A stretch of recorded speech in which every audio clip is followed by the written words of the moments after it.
Sebelum wahyu pertama turun, sebelum nur Islam menerangi Makkah, Ka'bah berdiri di tengah kegelapan jahiliyah. Tapi bahkan dalam kegelapan, Allah tidak membiarkan rumahnya tanpa penjaga. Wa man dakhalahu kana amina. Dan barang siapa masuk ke dalamnya, ia akan aman. Quran Surah Al-Imran 97. Tahun Gajah. Pasukan Abraha mendekat ke Makkah dengan gajah-gajah perang.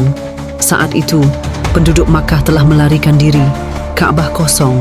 Namun, seseorang dikisahkan berdiri sendirian menatap pasukan musyrik yang maju.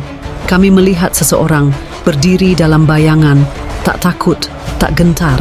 Tetapi setelah itu, ia hilang sebelum kami bisa mendekat, bukan oleh pedang, bukan oleh manusia, tetapi oleh pasukan Allah dari langit, burung-burung ababil. Namun, para tetua Quraisy bersaksi, burung itu turun setelah munculnya satu kilau dari langit yang turun dan berdiri di depan Ka'bah. Apakah itu penjaga gaib Ka'bah? Apakah bayangan itu muncul sebelum Muhammad lahir? Alam yaj'al kaidahum fa'tadla'al.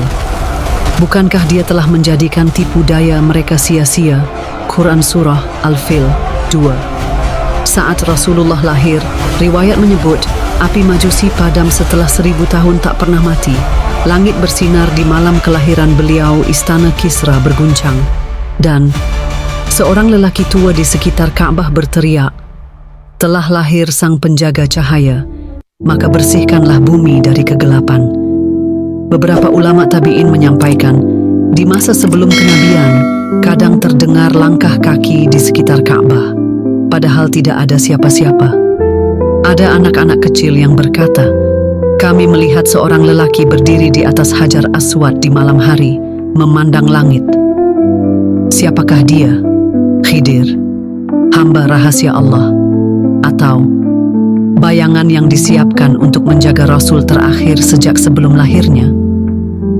Wa ma ya'lamu junuda rabbika illa huwa. Dan tidak ada yang mengetahui tentara Tuhanmu kecuali Dia.